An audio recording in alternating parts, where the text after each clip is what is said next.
Salut monsieur, Ça va comment bien? vas-tu? Ça va super bien, toi? Très très bien. Cool. Fait qu'aujourd'hui, peut-être un peu plus tactique que ce qu'on a fait auparavant. On a toujours été pratico-pratique, mais là, vraiment tactique. Pendant une de nos dernières conversations, on t'a parlé de partage de contenu. Fait que c'est une chose créer son contenu, puis on a parlé de librairie de contenu, puis on a parlé de storytelling, puis des trucs comme ça. Et finalement, on a abouti avec un morceau de contenu.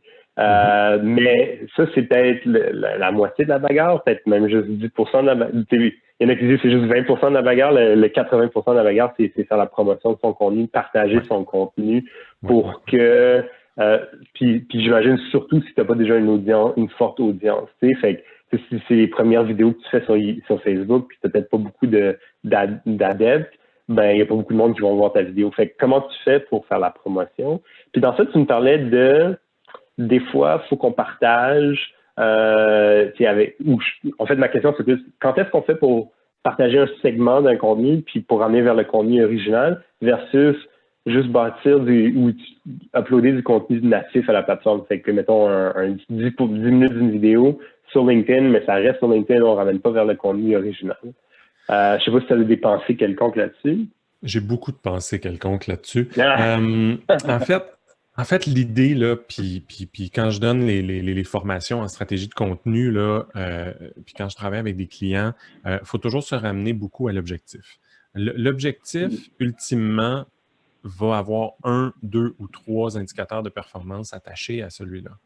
Dans Ouais. certains cas, on va avoir des objectifs sur lesquels on va attacher par moment des indicateurs de performance de portée. On veut rejoindre le plus de monde possible parce qu'on veut travailler un peu sur la notoriété, l'équité de la marque, mais dans d'autres, on va être beaucoup plus, je ne veux pas dire concret, ce n'est pas le bon mot, mais on va être beaucoup plus... euh,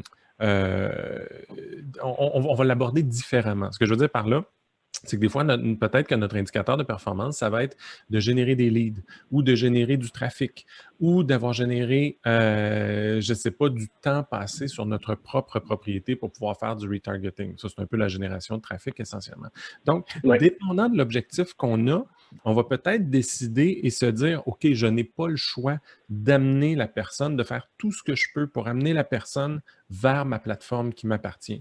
Ça peut être mon site Mhm. web, c'est le meilleur exemple ou l'amener vers la plateforme de visionnement vidéo comme YouTube, parce qu'une fois rendu là, il va y avoir des fonctionnalités ou des choses que je vais pouvoir faire avec ce trafic-là que je ne peux pas faire sur la plateforme. La chose qu'il Mhm. faut se souvenir, il ne faut surtout pas oublier, c'est la notion de friction entre les plateformes. À chaque fois Ouais. qu'on demande à quelqu'un de quitter une plateforme pour aller vers une autre, donc cliquer sur un lien pour aller sur un blog, cliquer sur une vidéo ou un thumbnail de vidéo pour aller vers YouTube, je crée de la friction. La personne, si elle était sur son téléphone, ça se peut que l'application change. La personne, Mhm. si elle est sur son ordinateur, c'est un nouvel onglet qui va ouvrir. Si elle était Mhm. déjà en train d'écouter de la musique, peut-être qu'on fait partir une vidéo par-dessus. Donc, il y a toute la notion de friction qui peut Mhm. arriver. Et donc, il va falloir réfléchir à ça. Juste garder ça en tête, en fait. Est-ce que je suis prêt? Est-ce que mon contenu apporte assez de valeur pour que j'impose à la personne de changer d'endroit? Si Mhm. ce n'est pas nécessaire, je peux garder la personne sur là où je suis. Un réseau social, par exemple, un courriel. Est-ce que je mets tout mon contenu dans le courriel? Ou bien je fais un teaser puis je lis vers l'article complet Ouais. sur mon site? C'est la même chose sur toutes les choses. Mais ce qui arrive, c'est que dès qu'on tombe sur une plateforme qui est dotée d'un algorithme, donc les courriels ne le sont pas nécessairement, mais on va le retrouver au niveau de Facebook, LinkedIn ou autre. En ce moment, les algorithmes, ce qui est un des indicateurs puis un des signaux, c'est que lorsqu'un contenu va faire en sorte que la personne va rester sur la plateforme, donc un contenu natif, appelons-le comme ça, Mhm. l'algorithme va favoriser ces publications-là. Donc, sur Donc, LinkedIn, on le voit, il y a beaucoup en ce moment de gens qui vont publier des posts, des publications juste un peu plus longues en texte seulement. Puis, mhm. il y a pas mal de portée. Puis, si vous l'essayez, vous allez voir qu'il y a pas mal d'engagement aussi comparé aux autres types de publications. Pourquoi? Parce que LinkedIn va favoriser ces publications-là pour les essayer puis les mettre devant plus de monde, la notion de portée. Parce que LinkedIn, c'est l'algorithme, c'est que si je pousse cette publication-là, mon utilisateur va rester chez nous. Il n'est pas en train de partir sur un autre site, puis après ça, de faire l'écureuil, puis de ne pas revenir, puis de partir sur un autre truc, de voir un shiny object à quelque part, etc. Puis de toute façon, on le sait, si on amène quelqu'un sur une landing page, c'est parce qu'on veut lui présenter un shiny object, puis on veut qu'il reste avec nous. On ne veut pas qu'il retourne sur LinkedIn ou Facebook. Fait que les algorithmes fonctionnent un peu de cette façon-là aussi. Puis c'est la raison pour laquelle, en plus, puis je fais juste la parenthèse là-dessus, mais c'est la fameuse nouvelle position 0 dans Google, qui est le rich snippet qui apparaît en haut lorsqu'on pose une question ou sur certaines requêtes Google. Google va nous donner la réponse, va essayer de nous donner la réponse sans nous demander de cliquer puis se rendre ailleurs. Pourquoi? Parce qu'il veut qu'on reste sur Google et qu'on fasse une autre recherche.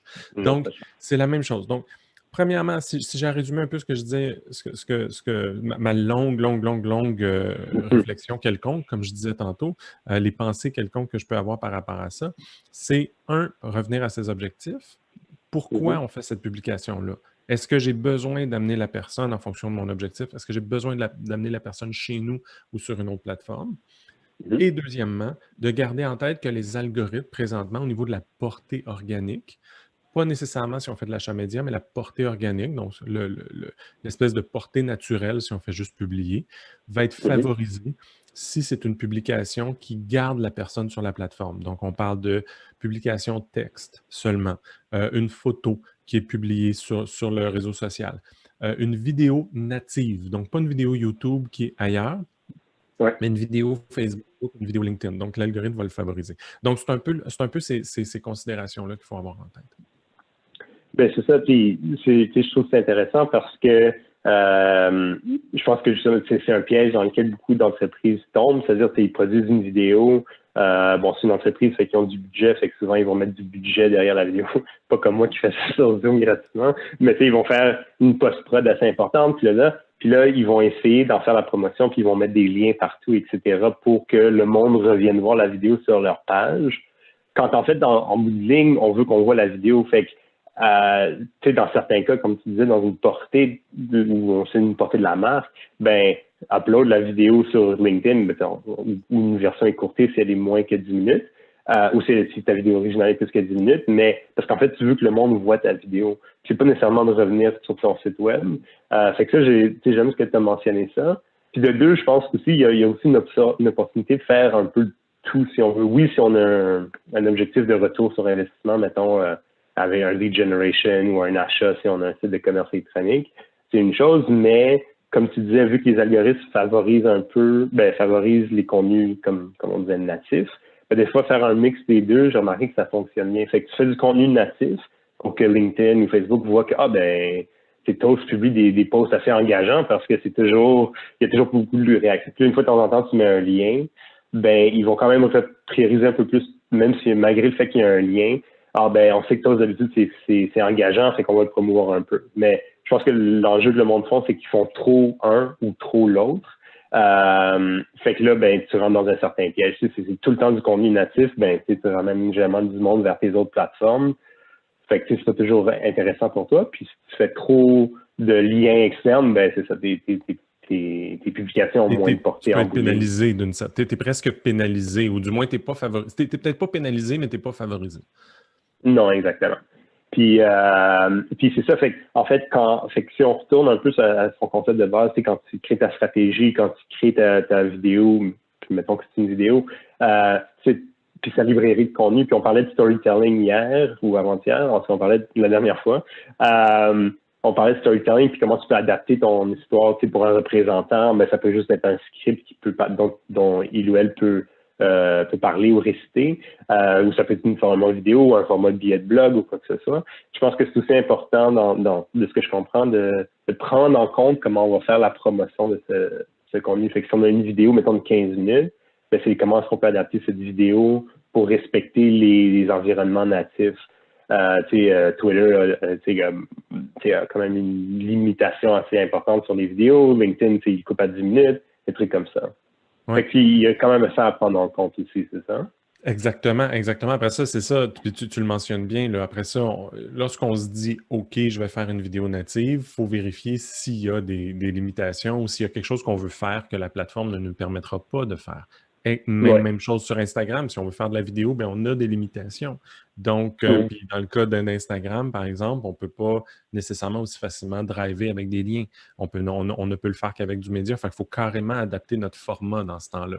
Mhm. Donc, non, tout à fait. C'est plein de considérations à avoir. Mais je pense que ce que tu as dit, c'était ce qui est la chose la plus sage, c'est de trouver la bonne balance. Il faut faire une Ouais. balance entre les deux. C'est ça. Puis, tu sais, je sais que des fois, en termes de marque, c'est difficile de dire, ah, mais là, tu sais, j'ai produit tout ça, puis finalement, on fait une belle vidéo, puis là, finalement, tu me dis, il faut que j'en fasse une version texte pour que moi, je puisse mettre ça sur LinkedIn pour faire un peu monter l'engagement. Tu sais, des fois, c'est un peu crève-cœur, là, si tu n'as pas pensé trop à ta stratégie en avant-lieu ou en Ben, avant-plan.